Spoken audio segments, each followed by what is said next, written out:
Hey, Mark here, and I have a really fun giveaway for you. I have 5 digital copies of Dungeons and Dragons: Honor Among Thieves, and it's a lovely movie. It's a lot of fun. It's just an absolute joy. So if you're interested in winning a digital copy of Dungeons and Dragons: Honor Among Thieves, just shoot me a message. You'd be like, "Hey, Mark, I would love to win a copy of this." Just make sure to let me know within 2 days of this episode being released. The the giveaway doesn't last too long, so just make sure to let me know if you listen to this within 2 days of the scheduled release. So yeah, get Dungeons and Dragons: Honor Among Thieves on digital today. Chris Pine and Michelle Rodriguez were perfect, starring this hilarious and action-packed adventure where a band of unlikely heroes must undertake an epic heist to retrieve a lost relic. Buy or rent Dungeons and Dragons: Honor Among Thieves on digital today. Rated PG-13 from Paramount Pictures.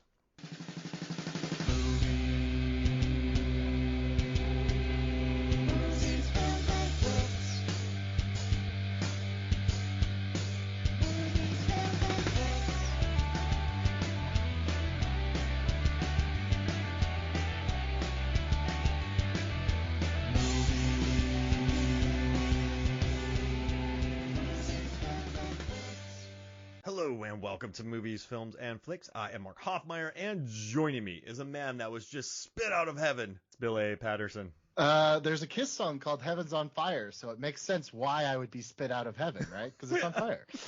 It was either that or being belched out from the sewers.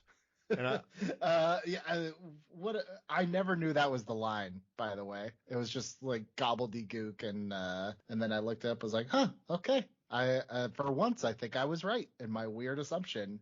I love the end is the beginning is the end. Like that's a Grammy-winning rock song that hits pretty hard by a band that was hot. And Billy Corgan and Neoprene inside Batman's head doing little shimmies for Joel Schumacher in the music video, which it's great. Yeah, no, and like I checked this. This is a year before Door came out, and that's kind of when in 1998, like they're off Siamese Dream and Melancholy and Infinite Sadness. Like those are two gigantic albums that I have the cassette and CD. I cassette of Siamese Dreams and the CD of Melancholy and the Infinite Sadness, and like around this time they were hot. Like they were bringing it. And so for them to be on Batman and Robin with a Grammy-winning song, and then Jewel, who was like white hot at the time, this Batman and Robin sound. And by the way, everybody, Billy A. Patterson's back. We're going to be talking about the Batman and Robin soundtrack. We talked about it's just like you just want to get right to it. Yeah, You're like, yeah. You clicked on the link. You know what this is. Exactly. Yeah. And like we talked about Batman Forever. Now we're talking about the Batman and Robin soundtrack and the Arrow soundtracks and just the movie in general. So different. And there was 20 albums in 1997, that's 20 soundtracks that sold over 1 million copies in 97. I was talking to head writer over Honest Trailer, Spencer Gilbert, about this, and he's like, I think 97, 98 was peak inspired by soundtrack albums, and I think it's just like a downhill curve from then. Yeah. To the point where like I just don't think they do it. Like it's of all the movies that come out every year, there's maybe like the last like one that I can really remember being like something big was Black Panther. Yeah. Twilight had some good ones. I think Hunger Games had an album, but none of them hit like, Black Panther hit hard. It wasn't anything like Armageddon in 98 or Godzilla or Titanic or City of Angels. That was like peak Goo Goo Dolls. Yeah. Like, did you even have a soundtrack if the Goo Goo Dolls weren't on it in the late 90s? Oh, they were everywhere. But I tell you, Iris comes on, Billy. You could probably hear me from Atlanta singing that in California. When Iris is on the radio, I belt that thing out horribly. Like that's a belter. I don't know if it's like arena rock song, but it's like I don't know, like Iris hits. That's such a good song. I mean, Goo Goo Dolls might be the best worst band of the 90s. By worst, I mean like no one's like proud to admit, like no one has a Goo Goo Dolls tattoo, but like Goo Goo Dolls, they hit pretty hard, I think their contribution to this one. So I actually, when we did Batman Forever, I was like, yeah, the needle drops from the soundtrack in the film, they actually kind of like contributed to, kind of this like Gen X MTV mentality. But then Batman and Robin, the takeaways seem to have been like, well, forget Gen X. Let's go for the kids, like the kids. But the soundtrack didn't get the memo. But I think it's very interesting that like the needle drops in Batman and Robin, like you kind of have to go looking for them. They're not as blatant. But I was watching it last night with headphones on, but not watching. I was just listening because I wanted to catch like, because I looked at the credits. I was like, I don't know where these songs are in this movie. When Bane and Poison Ivy break into the hardcore neon gang that could just kill them any second, those guys are rocking out to Goo Goo Dolls. Yes. the hardest Goo Goo Dolls has ever been is the neon gang. Just like, I'm gonna sit in this rundown bathhouse, listen to Goo Goo Dolls. You know, you made some weird choices in life to end up there. That'd be so confusing if you're a criminal walking into that and you're like, are they listening to Here Is Gone? Is this Neon Gang listening to Slide? Like, what is happening? But I will say, Lazy Eye hits pretty hard, and so does Revolution by REM. Like, these are aggressive by their standards on this soundtrack. Yes. And to be fair, the Goo Goo Dolls one is only instrumental in the film. So, like, they don't want you to know necessarily. But I will agree. Like, when I was listening to it, I was like, oh, this is, like, harder than certainly, like, Broadway is Dark Tonight. Like, that one, or Iris, obviously, their big hit. But, yeah, REM, too, is, like, a lot more punk than I was expecting for them, you know? And I was a little worried about this episode because I bought this CD. I bought it used because I go method for these episodes. But I was listening to it on my commute to work in the morning when I'm stuck in traffic on Georgia 400 going into downtown Atlanta, not moving. And so the album kind of early in the morning when you're tired, I was like, yeah, that doesn't really hit. But then I went to go to a press screening. I think the screening was at 7:30, and I left my house and was able to hit the highway, just open highway, which is a miracle from where I live. But I was on the open highway, and then when Lazy Eye came on, when Revolution came on, when Breed came on, when The Bug and Fun for Me, I was like, yeah, like I was blasting down the highway like I was listening to Run by Snow Patrol. Like this is like a PM open road album. It's not a rush hour album, if that makes sense. Like it really clicked for me on that drive when I was able to go 70 miles an hour down the highway. That's why I said this is didn't get the memo from the movie, because this has like an aggression that the Batman Forever soundtrack does not. The Batman Forever soundtrack is like a little bit more, that one's a little bit more of like a buffet. It's like, we want to hit everything, so let's hit everything. And this one I feel like is much more, like I said, aggressive. It's either R&B or like rock or like house, and there was like no house on Batman Forever. And it was that I Jewel remember just belting out Foolish Game. Had no idea that song was from this. No clue. She belts that song out, and this was re-released too. Like it's kind of interesting. So Revolution, they played it on tour for a couple of years, never put it on their albums. And then they just re-recorded Foolish Games. They re-recorded Fun for Me, House on Fire. And then that Poison Ivy, which I didn't even know, you had to tell me, it was a cover of a 1959 Coasters song. And it's what's crazy is like that's not even the like they use that song in the movie, but not that version. It's like, if ever you're gonna put a needle drop to sell a couple CDs, why wouldn't you put the version that's on the album? That's weird. I wish they used the Coasters song. Just talking about calamine lotion for your stuff. Is that a song about STDs in '59? I mean, sure. It's not like we invented them, you know, like they've been around. But is that a raucous song like in '59 about kind of, I mean, it's a very thinly veiled, like, because they're not literally talking about Poison Ivy. But for '59 it seems quite bawdy, does it not? Like it's maybe it was in more, again, like the tone of the song is sung so sexily, but maybe I haven't heard the original. Maybe the original's like more of a PSA, like a Reefer Madness, you know? Well, yeah, he's like talking about like using calamine lotion because you're getting it bad, and so you listen to it when you're done. Listen to the Coasters 1959 because that's not even in this Batman and Robin version, and so you're listening to it. It's a pretty good bop, but you're like, whoa, this isn't Yeah. just this isn't just a Poison Ivy song in this. But yeah, no, this album clicked so much more for me, and I've been finding myself listening to it, and like I've been just randomly singing like "Let the rain fall down on me," like I just keep singing that around. So I think I like this soundtrack more than Batman Forever, as far I as songs go.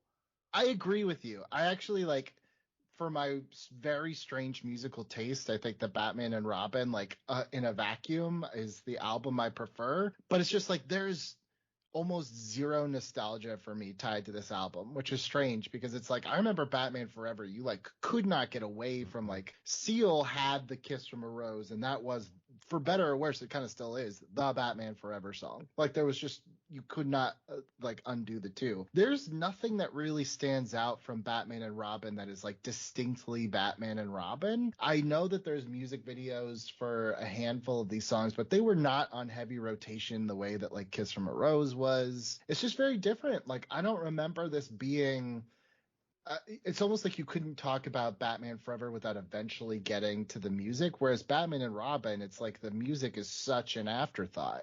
Although this sold really well, so like people bought it, you know? But look at the names on it. You got Bone Thugs and Harmony, Smashing Pumpkins, like Google Dolls who are just getting started, REM, like Jewel was blowing up. So it's, do you think it was just bought? Because none of these songs are really played during the movie. But if you're Right. at a Sam Goody and you just come across this CD and it's in the gigantic plastic thing so you can't steal it, and you flip it around and you look at the back of it, you're like, I'm intrigued. Like this is like for what 15-year-old Mark. Like I didn't even, you know what's interesting. I knew about the Batman Forever soundtrack. I did not know any of the songs from Batman and Robin. But I think it's because of my distaste for Batman and Robin Sure. that I didn't I really mean, explore the soundtrack. Like if yeah, I don't think you're gonna like rush out to buy merchandise if you see the film and you're let down. And of course, you walk out of the film and you see the soundtrack, you're like, man, I don't even remember like in that movie I didn't like. There wasn't even like a song I remember, you know? mm-hmm. You're not. There was no mic drop moment. So yeah, you don't even.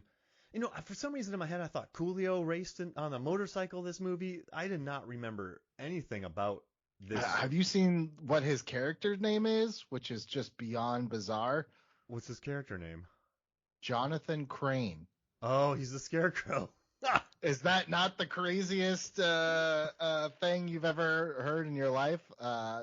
Coolio's to this, well, rest in peace, but to his dying day was saying that, yeah, I was the Scarecrow. It's like, you don't really have anyone that's going to refute it, but I don't know if I believe it. It's like, well, yes, on a technicality, sure, but come on, The come on same now. way that like Jimmy Olsen gets capped in 30 seconds in Batman v Superman, sure, you know? Please. Okay, real quick, going back to the soundtrack with Gotham City by R. Kelly. Yeah. What what what is this song? Because he's singing about Gotham being very idealistic, right? Or is he inside Batman's head? He's like, it's a city of So justice. Like, Gotham's horrible. I read a long time ago. I read like so like this was when like I think it was like even pre like Spotify, where it's like if you wanted to hear a song, just go on YouTube and type the song in, and there was like a whole like comment thread about like does he not did he not watch any of the movies? Like this is like literally the opposite. And someone had this like beautiful fan theory about like in Bruce's head, and this is his mission statement, and his dying wish is to see Gotham to be like this. I'm like, oh, okay, sure. I actually really like the song. I like the song a lot. And look, yes, R. Kelly, monster, not here to talk about that. I get it. But the song itself, I actually really, really like. And I think it's the very last song that plays at the end of the credits of the movie. And should you have yourself a long bat marathon, I feel like it puts a little cherry on top. If I close my eyes and make my own music video, I can kind of like stitch together little scenes from all four movies to kind of put a nice little bow on it. I want you to recreate this music video like you did the Seal one from Batman Forever. You get the black and white checkered hat Shirtless. on a motorcycle and clapping with a choir. Sure. Yeah. You pay for it and I'm there. And I found that quote you were talking about. This song is from the point of view of Batman. It's actually genius. He sees what Gotham should be, not what it is. He wants Gotham to be a place that is safe and full of love. Probably the best superhero song ever written, and shows a side of Batman that few people see. Bruce Wayne is driven by the hope that things can eventually get better. I don't know about best superhero song ever written. Let's not sleep on the Nickelback Hero. Saliva Avengers team up, you know. The ultimate team up of the 2000s for me. That song hit.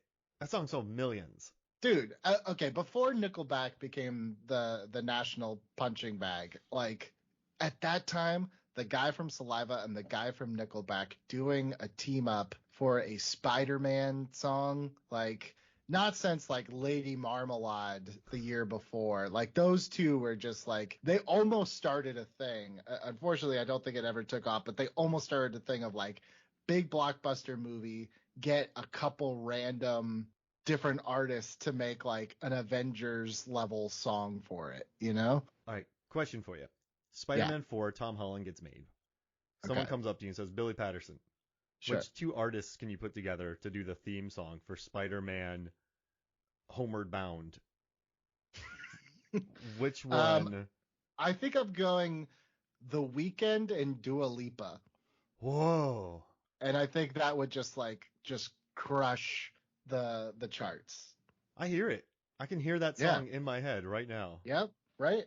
Oh gosh. So I guess I have to answer Actually, you that know what? They question. tried to do it. We've been talking for a while now, so I can't remember if this was on air or not. They tried to do it with Charlie's Angels. With the new one, they had Ariana Grande, Miley Cyrus, and Lana Del Rey, and they did that song together, and it was almost like a throwback to the megastars team up for a movie soundtrack song. That was a fun song. I think the video they're on a bus. You know what pissed me off was that the song in the trailer, like they cut it for the trailer. I was like, I can't wait for that song to come out. And then the song came out and it's remixed differently than the trailer. So I don't like the song as it sits in the album, but how it sounds in the trailer is amazing. Oh, all right. I need to add that to my Spotify playlist. So like I went and I found someone that felt the same way I did on YouTube and like remixed it so it sounds like the trailer, and then I downloaded that one. Oh, that's amazing. So I have that version on like my iTunes, but not the real one.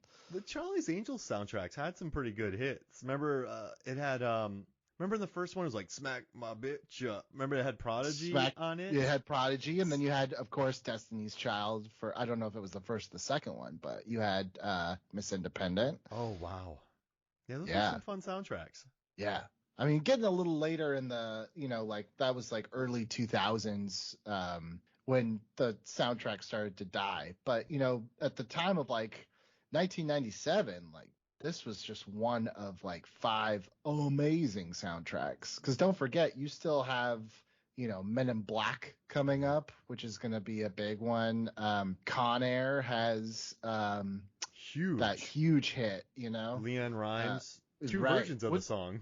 Which is also kind of like, it's the same thing with like the Jewel Foolish Games, where it's like, why is that? At least it makes more sense in Con Air because they actually play it in the movie. Whereas Foolish Games, I'm like, I guess I did this with Batman Forever too, where I was just like, I tried to figure like what point of view, like which character point of view could this song possibly go to? And it's like maybe Julie Madison, Elle Macpherson's character is thinking this to Bruce, but even that is like, it's a stretch. She wants to marry him, and he's outside in the rain looking handsome coming in. Like, he's sort of this dashing rogue who's playing foolish games with her because he's Batman, and he can't tell her. And he's under the spell of Poison Ivy, It's just tearing her apart. It is. In the original, I don't know if it was in the cut or the script. It's obviously not in the movie, but Poison Ivy actually kills her, so she's dead. But they omitted that, so it's like there are things where it's like, man, if you really took a buzzsaw to Batman and Robin, you could have like a more serious 42-minute cut of that movie. We need the Topher Grace cut of Batman and So Robin. I've actually been Topher Grace working on an updated trailer for Batman and Robin to be like, here's the most like bait and switch advertising someone could make for this film. Please do. Just kidding. I've been working on it. Yeah. Oh, awesome. Uh, And, yeah. but It's like that's my Topher Grace. Just like when I'm bored, you know.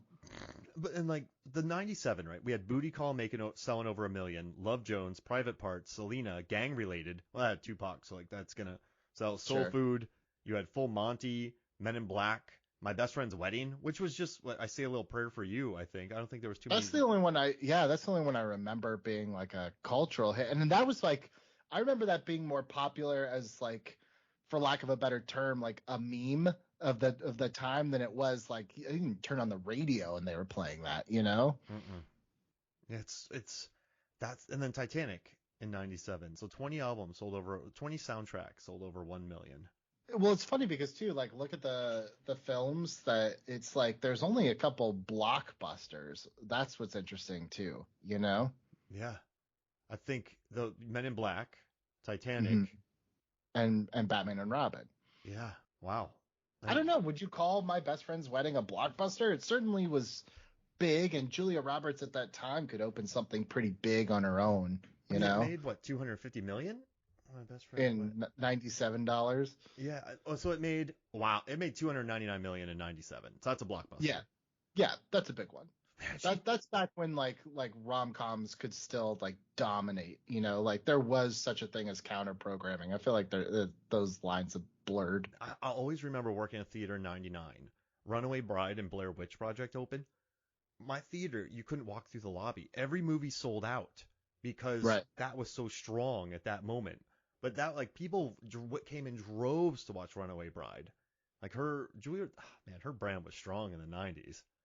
I mean, that's great counter programming. You don't see Yeah. that. I mean, that's the reason why, besides it being a cool movie, but the reason why Honey, I Shrunk the Kids was such a massive freaking hit in 1989 was because Batman was sold out a lot of places. It's like, well, I guess we'll go see Honey, I Shrunk the Kids, you know? Oh, yeah, that's a good point. And then Yeah, people, same weekend. and then good Same word of weekend. mouth, wonderful ants and good scorpion work. Sure. And it's like if you're a little too young for Batman, just take them one theater over, you know? And you still have peril and some heartbreak. That's a good movie right there.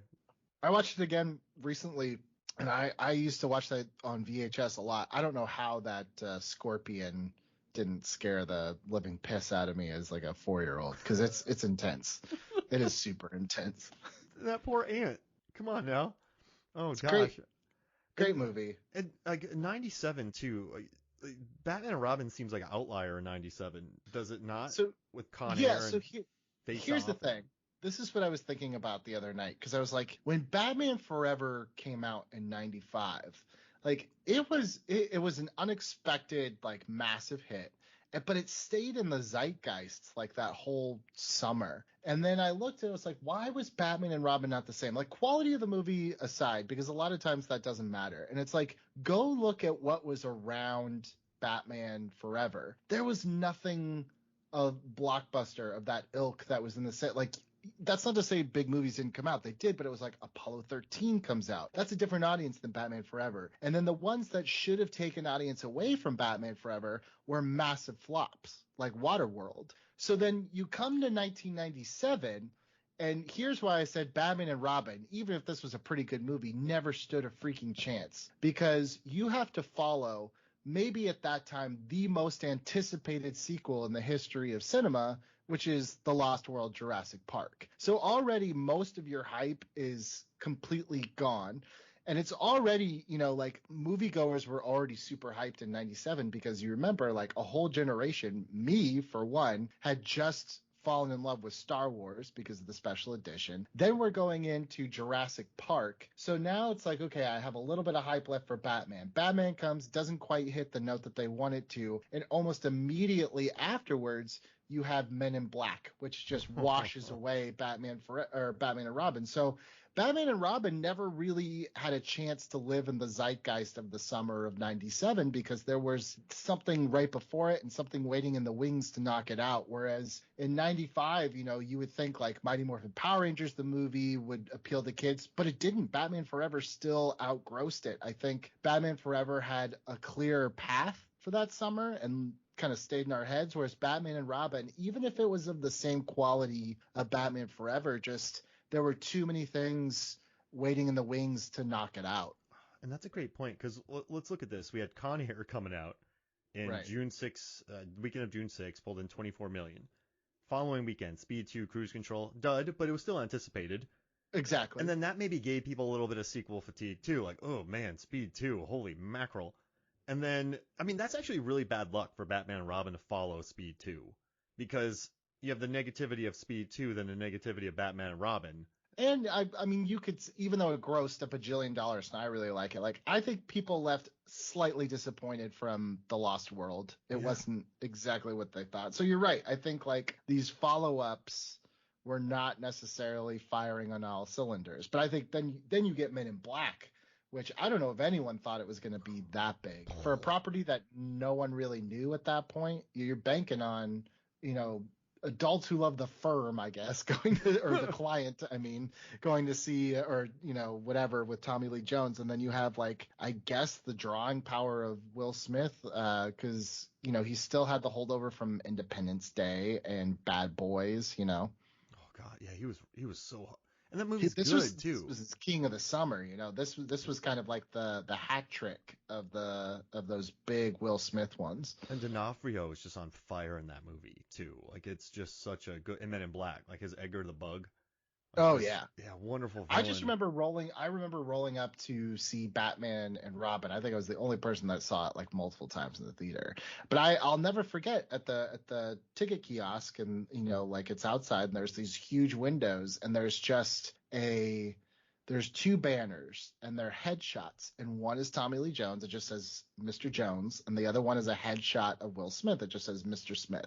And I was just like, I don't know what that is, but clearly, like, whatever this is like a big deal, you know? And it was. Jeez, yeah. Great marketing. Like, you can't say enough about Men in Black, but I ultimately think, like, if you took Men in Black out and if you took Jurassic Park out, I think I'm not saying like it drastically would have changed the tide for Batman and Robin. I don't think it would have had a ton of holdover, but I think you might have had people that are like, let me give it one more chance. Hmm. But I think but there was no shot in '97. Plus, remember, all the other Batman movies were 3 years apart, and I remember Chris O'Donnell was even saying, he was like, you know, I feel like people weren't ready for another Batman movie yet. You know, the 2 years was too soon. And I mean, look at the gigantic set builds on Batman and Robin. You have like that gigantic ice scene when everyone has ice vehicles and they change into their ice Batman and Robin suits. Like those are Sure. cavernous set builds that they're doing, and that's a rush production for 2 years to get all But it that done. feels like it Yeah. because like that and the museum feel like I'm watching Batman the Broadway musical, which I definitely like. Look, I'm someone that loves Batman and Robin. I love all four of those Batman movies. I'm literally looking at Batman and Robin action figures like on this wall in front of me. But I will say, like, of the four, that one feel like even more than Batman Returns, which is notorious for being like shot in soundstage and feeling soundstagey. To me, Batman and Robin feels the most soundstagey to me. Yeah, absolutely. Do you think that's because of the rush schedule? Like just build, just like because Part of it is that I also just think like there's no in 1997 there's no convincing way to make things look iced over, so everything looks very plasticky, you know, very like slick, and just looks like, yeah, I'm watching like a Batman live show, which is interesting in its own right, you know. that's a great point because it really does feel like a Batman on ice at certain Yes. moments. And I, Yeah. and I will say the first 12 minutes of this movie, watching it again, I was so hyped because you get all the puns, you get the bat skates, you get the bat surfboards, you get the rocket, you get like just the hokiest scenes, and I love the tone of the first 12 minutes of the movie, but then I felt it slowly getting lost with like poor Chris O'Donnell. Like, oh, you just want to get out of my way. Like, bro, your whole family was killed and he took you under his wing and you've only been Robin for about a year and some. Like, come on, man. And then like they're fighting, and then the whole subplot about Alfred, and then like it was just a lot in there. And also Clooney. You know what I think messes Batman and Robin up the most is Clooney, because he just doesn't fit the vibe of the story. Whenever we go back to Clooney in this movie, after the huge theatrics of Uma Thurman and Arnold, he's very, I don't know, dour. Can I say why? And why I feel opposite, and I'm Oh, not being no, argumentative, but please, I please. actually think this is probably me like really stretching shit. So I will preface with like, okay, sure, in your own headcanon. But like we're coming off of Batman Forever, where the biggest kind of, character arc, for one, it's the only Batman movie where Batman has a character arc, where he's choosing to be Batman and to be at peace with that fact. So I think the way that Bruce and Batman is portrayed in Batman and Robin is accurate and appropriate to the arc that he had in Batman Forever. Here's now a man that is at peace with the decision that he's made to be Batman. I think he plays Batman and Bruce as someone who is more compassionate, which ultimately this is the one kind of movie where Batman uses his compassion to win at the end with Mr. Freeze, as opposed to killing the person. Yeah. You know?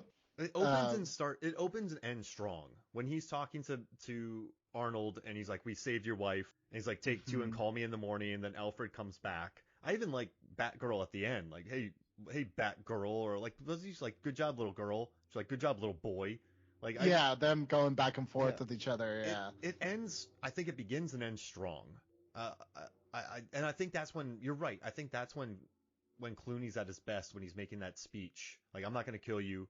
You can keep your wife alive." That hit me pretty hard. When he's literally like he's not being Batman anymore, and he's like, "Will you help me?" Which is kind of the mirror to the speech that he had with Dick. I think like we've never seen, we've never seen Batman at that point like vulnerable. So I feel like you couldn't do the Michael Keaton, you couldn't do the Val Kilmer, because this story for Batman had to have humanity to it in order to work, which is why I'm also okay with it being the last of this series, because it's like, well, then it's kind of like with House, that show House, where it was like they would get House to a point where he was vulnerable, but you still had another season you had to do, so you had to regress his character back again. So like that's what I'm saying. If you watch all four of these Batman movies, like there actually is a full arc of beginning with Keaton, and then the loss of Catwoman, and then deciding, do I even want to do this anymore? Yes, I do want to do this because I choose to do it, not because I feel like I have to. I'm not going to win today by beating Mr. Freeze's brains in. Maybe I've been going about this wrong. Maybe I do need someone else's help, you know? Geez, you sound like me talking about Deep Blue Sea, the Deep Blue Sea trilogy. Again, probably reading way too much into these, but it's like I don't know if like continuity wise all four movies gel together, but emotional continuity, I feel like you could definitely make the argument that it's one character. Do you know what annoys me most about the aftermath of this movie is that Joel Schumacher had to apologize to people for it. Like, don't apologize. Don't. Like, I like that he said, "I was a big boy. They wanted to make this about toys. I was there. I knew what was going on." But I feel bad that he had to apologize. Like, I never hated Batman and Robin so much that I would never make a director apologize for any movie ever made. I really don't feel that need. But yeah, I actually really don't like the George Clooney. I don't know if this yeah, is like an urban legend or not, but I guess there was someone who was like he used to give fans money when they said that they went and saw Batman and Robin, like he'd pay them back. I'm like, you do realize like there are some of us where this movie means a lot to us, like and yeah, I'm sorry that you didn't have a good time or like it hurt you or whatever, but it's just like also you don't have to like crap on it, yeah. just let it go. And like, look at all the things considered. They wanted to push the toy line, which is fine. They wanted to make it more kid friendly, because Batman Forever, it still is a very much so a PG-13 movie. You have like Drew Yes. Barrymore and Debbie Mazar and their outfits. You have, just a lot of death, and like Jim Carrey goes to some kind of dark places in that movie. And even Val Kilmer does. And then Nicole Kidman, she's just Randy the whole time Yeah. for him. So it's not, and then Dick Grayson's whole family dies. So they made this one more toy friendly. They added in Batgirl. They added in like Uma Thurman gets a lot of screen time in this movie. Uh, you have the Schwarzenegger factor. Like, I think it was a rush production that was made for a cash grab, and that this is what came from it. And there's still enough in here to enjoy. Like, this is nothing I've ever hated, I guess. I remember watching it though and going, I don't know if all the pieces fit, but I still kind of liked it. But I didn't read the comics. I didn't know Bane. I know some people were furious about Bane. I'm like, what is he, like a vegetable creature? Like, I don't know, that's fine. I I was never a comic DC guy. So I remember I just watched it and I was like, yeah, that's fine. I just left. I never really thought about it after that, but I guess it elicited a lot of hate from Yeah, people. Bane kind of gets the same like Topher Grace Venom. Like you could tell that there's not a lot of enthusiasm Yeah. to put them in there, but they're there. And I do, there's definitely like some really cool Bane iconography of him like lifting up the bat signal is really cool. But it's just like, again, like I guess I'm to the point now, especially now where 30 some odd years or whatever later, where it's just like there's enough Batman everything that like it shouldn't ruffle your feathers that this version of it exists. Like there's enough for you to like leave it and move on to something else, you know? Just the commitment of Uma Thurman and Arnold just getting battery acid in his mouth and and punning an unbelievable amount and the giant set builds and like the credit card was the least of my worries. I guess the most annoying subplot was just Dick the whole time. Just she's in love with me, not you. You're only doing this because of me. And but then Batman does give him a speech though, and kind of like, hey man, like he kind of talks to Robin and fixes it, which is pretty interesting. And then he wears the rubber lips, so I like Right. the way that's settled. But it's yeah, his whole I I felt get bad it. for It's O'Donnell. no, I actually like that subplot only because like I don't know. Yeah, Robin needed something to do. And I think like it does carry over a little bit from Batman Forever where he's like, train me, let me be your partner. No, no, no. And it's just like, I'm not saying they nailed it, but I do think it's like there's always been that like I'm still your junior when I feel like we should be equals. And it's not until that speech in the Batcave where I think even Bruce has to be like, okay, like you are on the same level as me. Like, I think Batman or Bruce is always looking for ways to like keep Robin down to protect him, but he's like, I can't protect you anymore if you're gonna be the same as me. Which, by the way, I've always thought the coolest part of this movie is the chase down the statue arm. Yeah. But Bruce is like, or Batman's like, it's you can't make the jump, and then he, like to save him, almost kills him Yeah. way worse by disabling the engine. I was like, that's how you protect him by like almost throwing him off the fingertip of this giant statue. Like, not a good plan. Yeah, I guess Dick should be mad, right? Robin should be like, listen, man, I Yeah, get it's it. like, dude, like, Bro. yeah. And also, like, how pissed would you be if, like, this whole time, like, you can stop my motorcycle? Like that's Oh. frustrating. Like, you don't even trust me to, like, drive my own car? Like, nothing that I have is mine anymore, you know? Like, I could definitely see the frustration. And again, I think it's just on the movie that they didn't necessarily, like, portray that the right way maybe, but like again, this is where I'm an apologist, so I connect dots that maybe aren't even there in my head, you know. I do think productions can get so big though that you do like lose track of cool elements. Like I think this thing just became a like a snowball rolling down a hill that just got bigger and bigger and bigger and bigger for Schumacher. So like I like you're right, that's a really interesting theme. Like you could stop my bike. You stop my bike.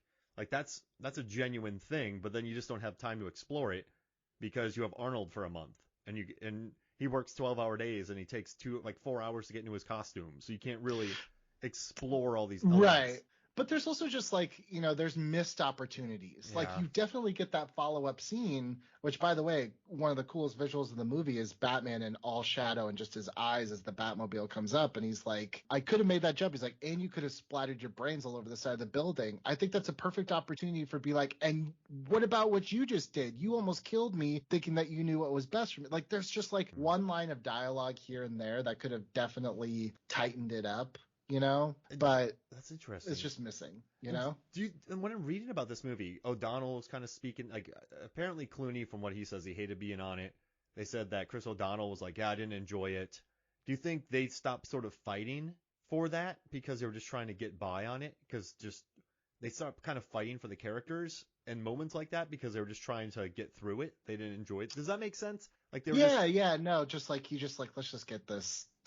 Maybe, you also have to think like this was super rushed. And it's like, I think Chris O'Donnell also said, he's like, I never worked a single day with Arnold Schwarzenegger. I didn't meet him till the premiere of this movie. So it's like, I think you're right. Like, I think like the production just was so massive that the story became the making of the movie, or, the spectacle, the grandeur of what we're doing, rather than like, but what is the story we're trying to tell? Because it's like, yeah, I feel like Batman and Bruce and Batman and Victor Freeze kind of have parallel stories, but Victor Freeze's story doesn't necessarily parallel Robin's story, so it's like, it's a little, and like Poison Ivy's story doesn't really match anybody's story. So it's like, thematically, it's like there's some cool themes in there, but like, yeah, there's no one thing stitching it. Like, what is this movie about? Like, for Batman Forever, it was about choice. It was about, can Robin make the right choice, or is it going to lead him to a dark place? Does Batman, what choice is he going to make to stay this Batman or whatever? Where it's like, what is Batman and Robin about? It's like, I guess, passion versus compassion, like being so fiery about something without actually, having heart behind it, maybe. I don't really know. I love what you said too. There's a scene where Poison Ivy walks through her garden and into a frozen area, and they're right next to each other, and they don't blend well at all. And like, listen, I get what she's saying. Like, listen, you're a billionaire, and this planet's getting wrecked, so I'm pissed. So he's gonna freeze the world, then I'm gonna unleash plants that murder everyone. It's you probably just could have had one villain. Like, Mr. Freeze could have been a good villain on his own. Like, I'm gonna save my wife no matter what.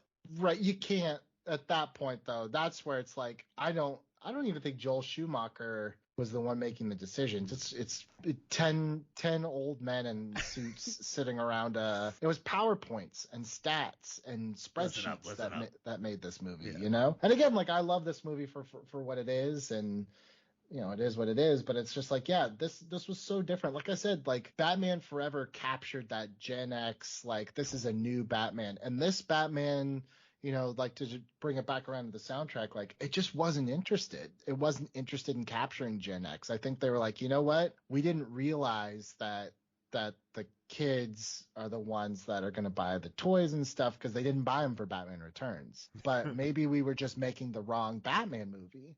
Maybe we make it more Jim Carrey and less Danny DeVito. So that's why you have every bad guy cracking jokes, and everything is just in your face. And, like you said, Batman on ice, because kids love blank IP on ice, There's so much Dutch angles in Batman and Robin too. I don't know if you noticed.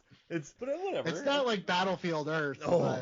But I had to research that movie for a Rotten Tomatoes article, and then I did a thing with the pop art museum. I did a viewing with them, and I had to research Battlefield Earth, and the director was like, "Yeah, let's just Dutch it to make it look different," because they had no money, because Franchise Pictures like took their entire budget. I love Battlefield Earth, by the way. I love the story of the making of that movie a lot. That's a random. I don't know the behind the scenes. We'll have to offline about. I've definitely seen the movie, and I think I got through like halfway. I was just like, I can't. I get it. I'll show you the article I wrote. You'll get a nice crash course into it. Now, I have a question. You're going to a desert island, right, for 6 months. Sorry to do this to you. You can pick 5 songs from the Batman and Robin album. Which one you picking? Sure. Okay. Definitely doing End is the Beginning is the End. Is that the first one? Yep. Okay. I'm doing Batman and Robin, not Watchmen. Whatever the Batman and Robin one is. I'm doing True to Yourself, which is just the most 90s R&B by Mr. Holly Berry. Do you think him and his wife, before they split, would have arguments like, I was a part of the worst Batman thing? No, I was a part of the worst Batman thing. Oh, gosh. Which one do you think was? Oh, Holly Berry by a country mile. Catwoman is like, Batman and Robin, I know is not technically great, but I really love it. Like, I can't stomach Catwoman. There's just nothing even fun in there for me at that point. Did I tell you that Spencer and I and Lon, who does Honest Trailers, we reshot that scene as an honest scene? Like, we went to a park and reshot it. I'll have to shoot it to you. We tried to do a spinoff of Honest Trailers once that was honest scenes, where it's like we took ridiculous stuff like that. Like, we also did the park fight from Daredevil, but like did it as honest scenes. It's just 2 guys like shooting it. It was great. I gotta see all these. Yeah, I'll find it. Amazing stuff. So true to my, that's it's such an earnest '90s song. When you It's listen to so it. it has like of all the songs on the soundtrack, I think it has the least ties to a Batman anything. Like it doesn't fit to any character. It has nothing to do with anything about this movie. But I like it, man. It's a bop. Yeah, Okay. So I super got those positive two. '90s R&B song. Those were great. Yeah. I love it. I think I gotta go for number 3. I've got to go with Goo Goo Dolls. Um, I don't think I could leave that out. Oof, 4 and 5 are gonna be tough. 4, I'm going Look Into My Eyes. I that was on my gym playlist for quite a while. I think it's just Nice. yeah. I think there's just something about that song. And I told you, I sent you something earlier where it was like Cody Rhodes, who's a WWE wrestler, he had a terrible gimmick, Stardust, which was Goldust's little brother, and his theme song is literally "Look Into My Eyes" in a different pitch, Yeah, it is. like spot on, note for note. Slow it down a little bit, and you got that song. Yeah. And the number 5, I, I think as much as I hate to say it, I think I'm gonna have to pick Gotham City I just want to round you're out. just gonna be on the island clapping. There's just something like especially if I'm on a deserted island, like, I need to feel some sort of uplifting hope. So, because everything else is like chaotic aggression, and that might feed into a depression. So I need I I need to keep some semblance of hope that I could get out of there. Yeah, if you had foolish games on this island, you're gonna lose your mind. It's gonna be. Yeah, no, I can't stomach it. I just want. Uh, I want to look at some numbers real quick though. You know they had on this one, "Lazy Eye" by Google Dolls was number 9 on the U.S. rock charts, and it actually beat "The End Is the Beginning Is the End," which hit 12 on the rock chart. Like this was Lazy Eye. I don't remember. You know what's crazy? I listened to a lot of radio at the time, and I loved rock, and I knew Google Dolls, but I don't think I ever heard Lazy Eye on the radio, and it hit number 9 on the U.S. rock charts. Do you remember ever hearing that? no, not at all. I mean, I don't remember hearing any of these besides Foolish yeah, Games on the Foolish Games was radio. it. Yeah, that was it. I don't even. Yeah, Gotham City. I heard for the first time or I heard it, but I think you told me to listen to it, like when we got into the episode. The end is the beginning is the end. I only knew that as like the end credit song. And yeah, Foolish Game. I mean, Foolish Game was everywhere. I mean, Jewel blew up there But I during had those no reels. idea that was from Batman. Yeah, because Like it you was could on have an told album me. 2 years prior, was it not? It was released. Yeah, it was a re-release of the song just for this album. Which is I wonder because that was the same with Kiss from a Rose, which was also re-released like a year or two after. Hell, it had already been in a movie Yeah, at Free that point, Willy. you know? Yeah. Or no, it was Neverending Story Oh, 3. Never Ending Story 3. Yeah. So it's like maybe they thought, hey, that worked last time, but it's not like from my memory, like Foolish Games was already like a hit, right? Yeah, yeah. I mean, you might as well just like now that's what I call music, Batman and Robin, you know? Oh. I mean, it did capture a lot of the people at the. Now that's what you call music, Batman and Robin.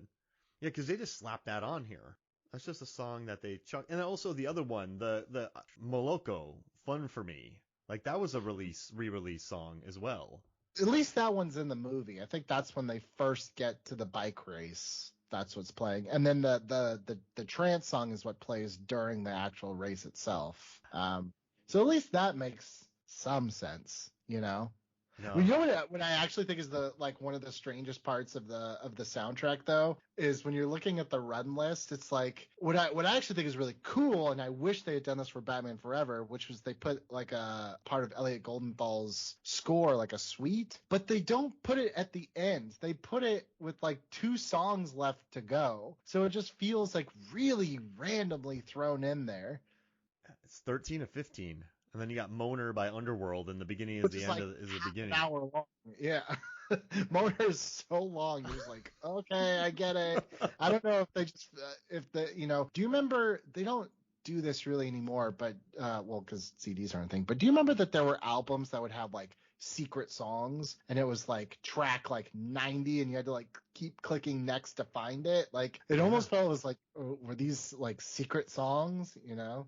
I would love for the beginning as the end of the beginning to be a secret song you have to discover on this. I think so too. I think that'd be awesome. But yeah, I remember. I just think that's like so weird because you would think like you'd want to. Okay, after I heard all the songs, I would want to hear a little bit of the score. It's almost like a low key advertisement for the score album. Although I don't know if Batman and Robin got a score album. I know Batman Forever did, but I don't know if Batman and Robin did.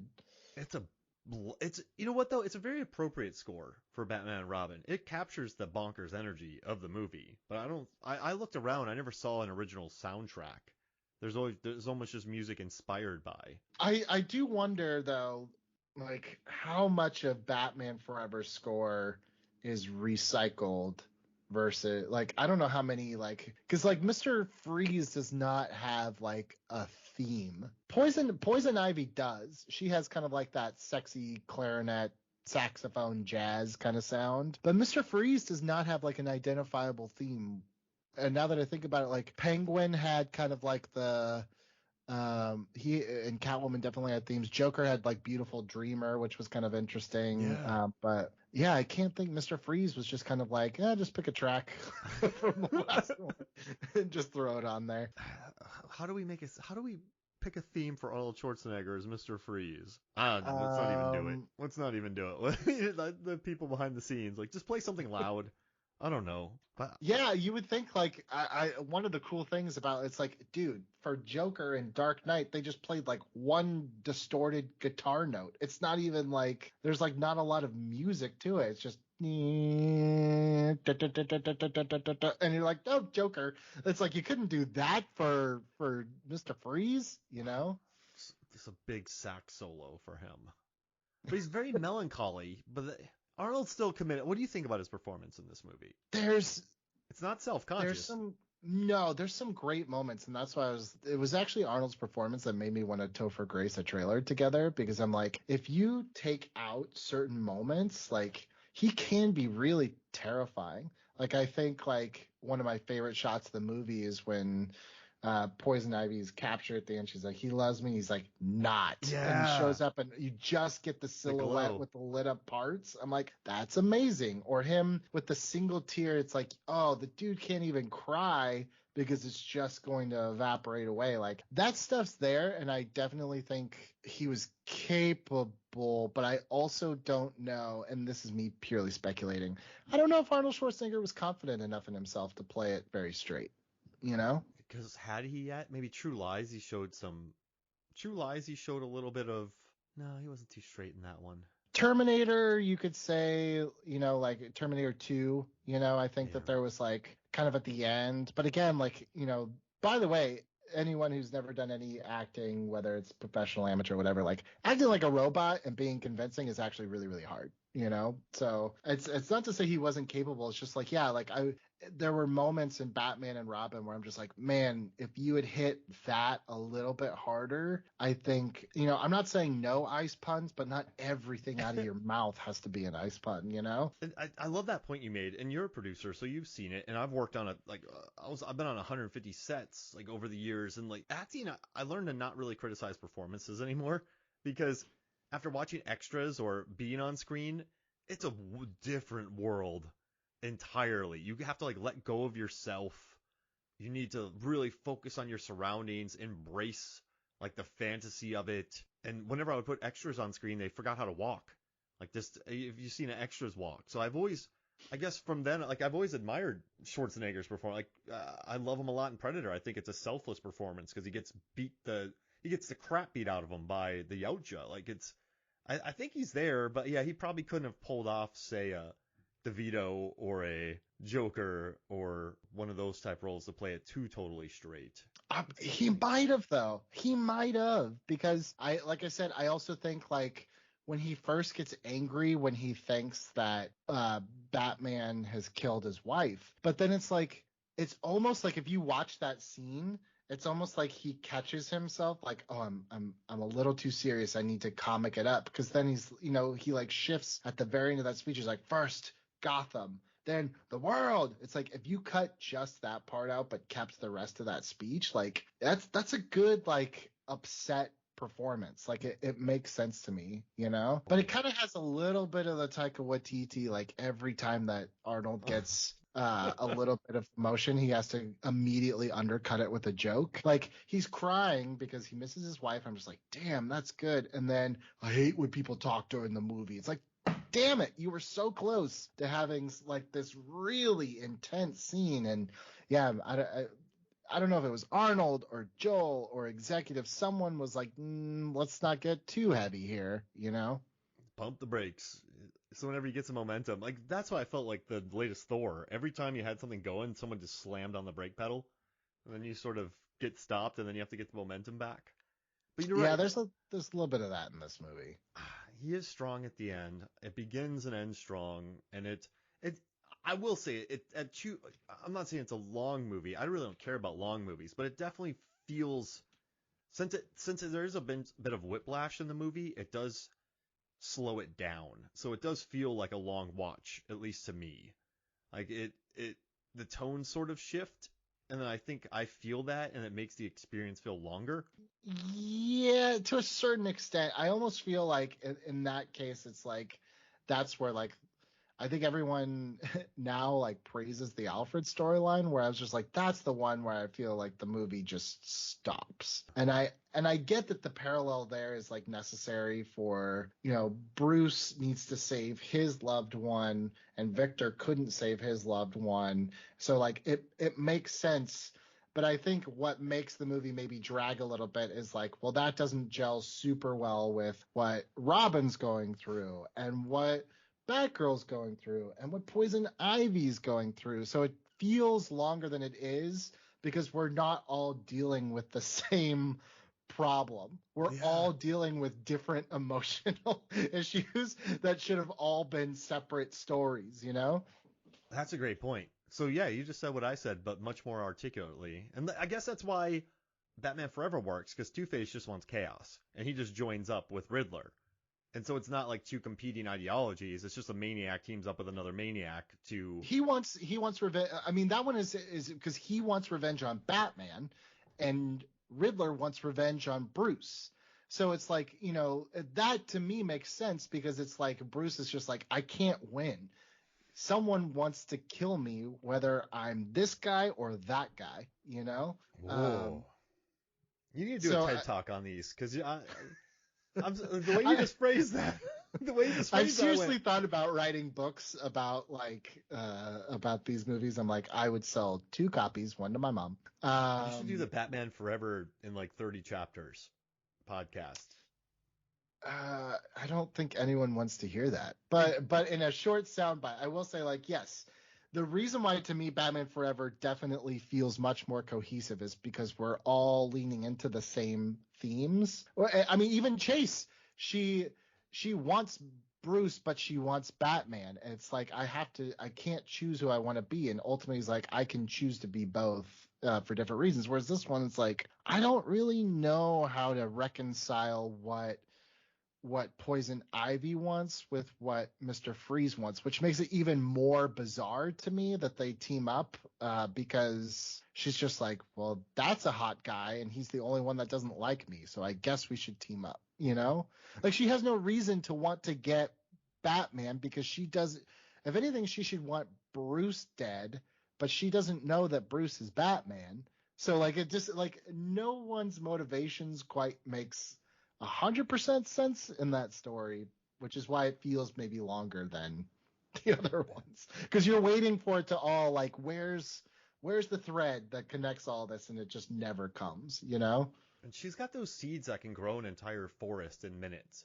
If she just goes out and unleashes those at night in a quiet area and then unleashes her plants, they'll be grown by morning and it's chaos.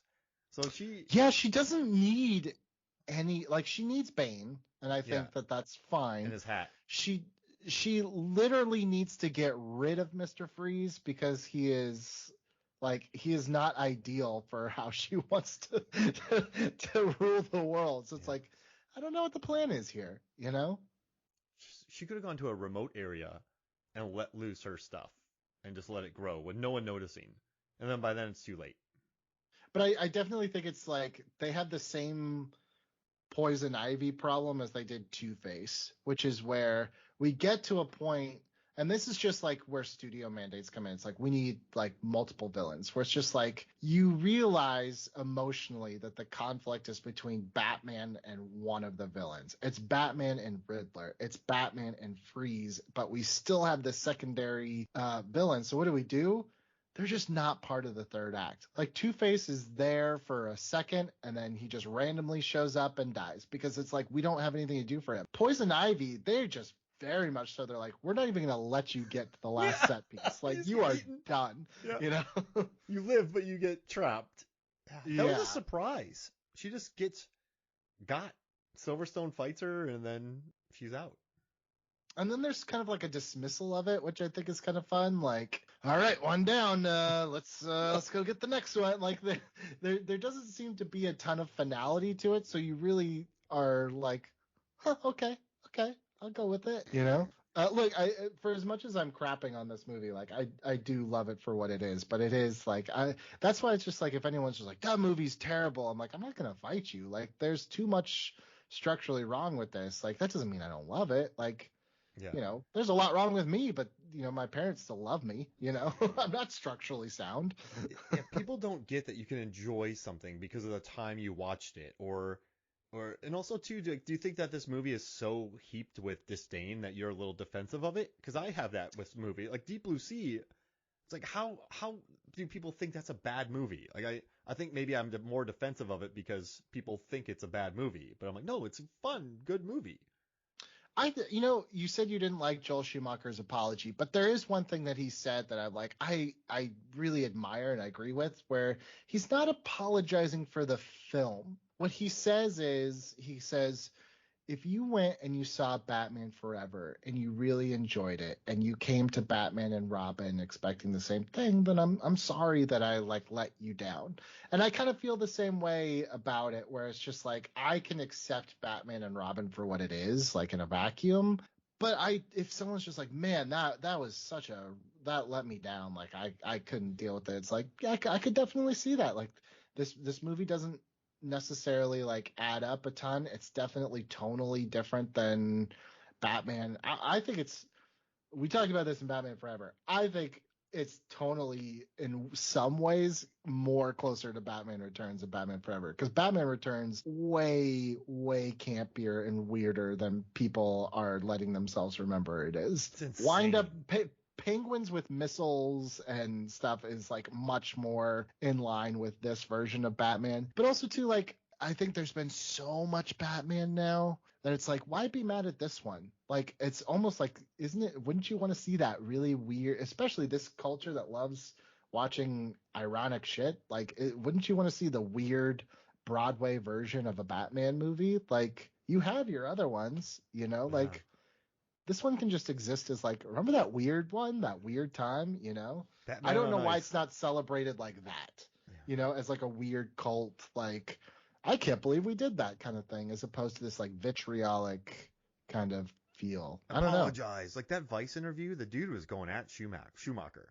Like he really was. And it's like, why? Like, I guess I'm just annoyed that people went at him to where he felt like he had to do that. Does that, it just, enjoy, like, Yeah, it's a weird run. So many comics have weird runs. It's a very odd run. It's just like you have so many Batman movies made for adults now. Like, it's kind of cool that they made one that was actually like kids could go see and you didn't have to like super worry about, you know? Mm-hmm. I mean, I was 97. Yeah, I was 97. I was 11 years old when this came out. So I was like, this was perfect. I was 10 or 11. I can't remember. I can't do math. But like, it was perfect for me. I think I knew on some level that I still like Batman Forever more, but I certainly didn't walk out upset or disappointed. Like, I saw it 3 or 4 more times. Like, it was a Batman movie, and there was Robin in it, and there were new cars and big colors, and they drove down a statue. Like, that's the coolest shit in the world. Why would anybody be mad at that? You know? They surfed. Sky surf. Yeah, it was amazing.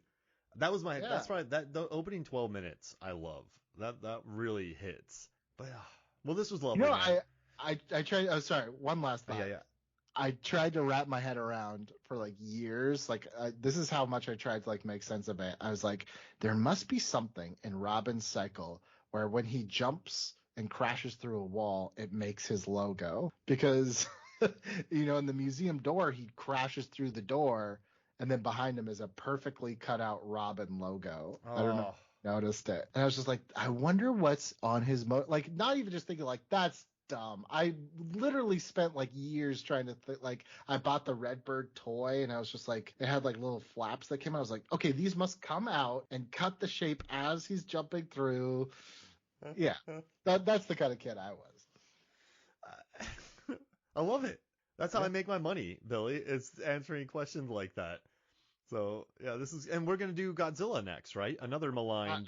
I hate that movie so much. It might be the best soundtrack of all time. Yeah, I sent you. I just looked at the bands in it. Holy moly! And I also want to talk, if we can, about the marketing of it. Like, so I want to talk about everything around Godzilla except for the movie. I think we all thought we had another Roland Emmerich Independence Day on our hands, and we did not. But we got some good Taco Bell commercials and some good teaser trailers. One of the best teaser trailers I've ever. One of the best Super Bowl teaser trailers I've ever seen. That was a fishing one, right? Yeah. Yeah. What a good one. Oh. Made just for that. They made it just for the Super Bowl. It's not like they cut together. Great. Can't wait. Oh, we're gonna have a good time. Well, hey, thank you so much Yeah. for joining me. Yeah. Always a pleasure talking Batman. And if you want, I can include your Twitter handle in the post so people can read more of your thoughts.